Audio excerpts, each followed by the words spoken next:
Баршаңызға қайырлы күн қыздар. Қыздар, бүгін осындай ерекше тағам дайындайтын боламын. Ол үшін видеоны соңына дейін көріп, менімен бірге болыңыздар.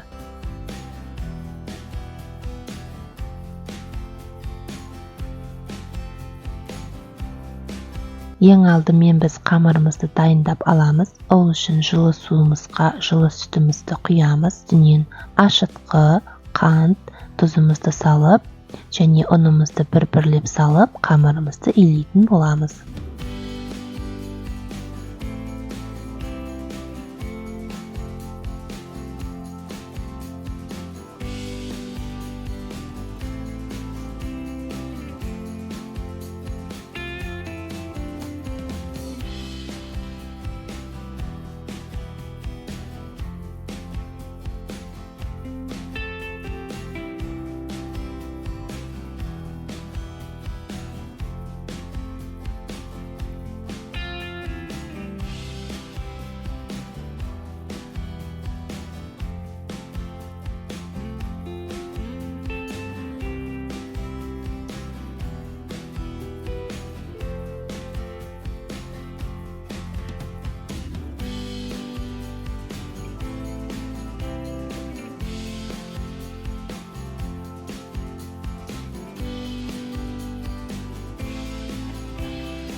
Қамырымыз осылай кішкене біріккеннен кейін, осы жерде бөлме температурасында тұрған жұмсақ сары майымызды салып, жақсылап тағы да илеп аламыз. Ыдыста кішкене ұнды алып қаламыз, барлығын салып жібермей. Осылай майымыз салып болғаннан кейін тағы да қамырымызды біріктіру үшін қалған ұнды біртіндеп қосып, жақсылап илейтін боламыз.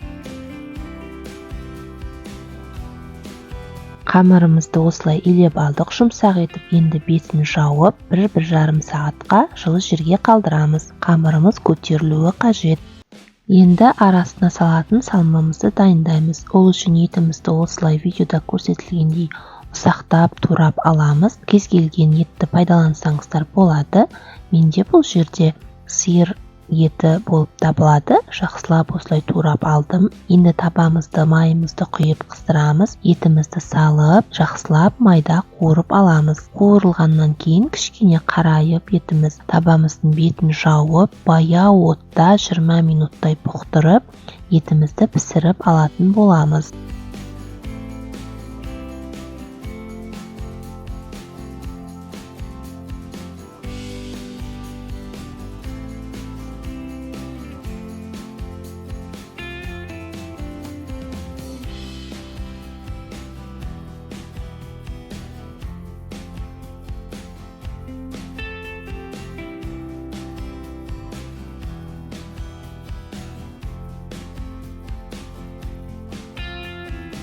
Жиырма минут уақыт өтті. Етіміз кішкене пісуге жақындап жұмсарды. Енді үстінен ұсақтап туралған пиязымызды салып, тағы да қуыратын боламыз.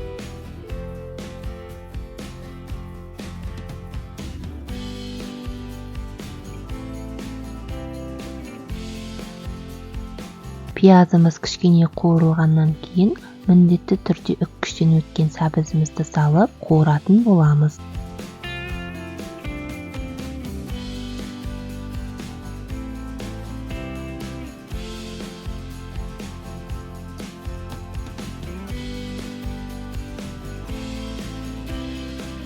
Енді өзіңіз қалаған дәмдеуіштерді қосып, тұзымызды қосып, және де соевый соусымызды құйып, жақсылап араластырып, табаның бетін жауып, баяу отта пісіріп аламыз.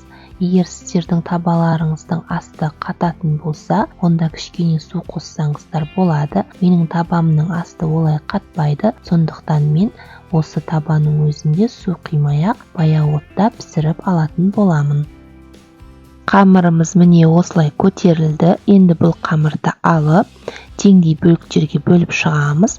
Егер сіз үлкен булочкалар шыққанын қаласаңыз, үлкен етіп бөлсеңіз болады. Мен барлығы 16 бөлікке бөліп шықтым.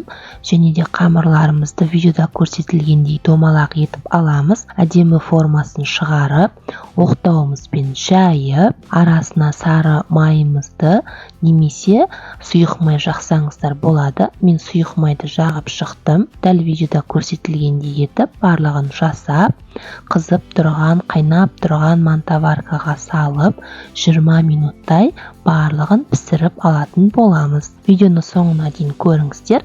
Менің арнама тіркелмеген болсаңыздар, менің арнама міндетті түрде тіркеліп алыңыздар.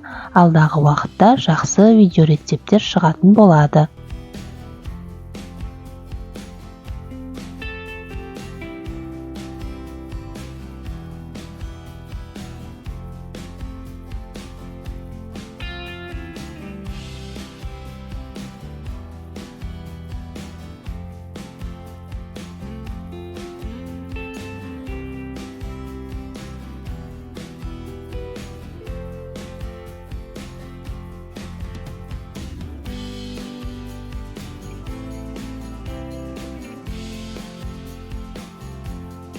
Міне осылай піскен қамырларымыздың арасына салмамызды салып, жақындарымызға ұсынамыз. Өте дәмді, тойымды тағам болады. Міндетті түрде жасап көріңіздер. Сау болыңыздар.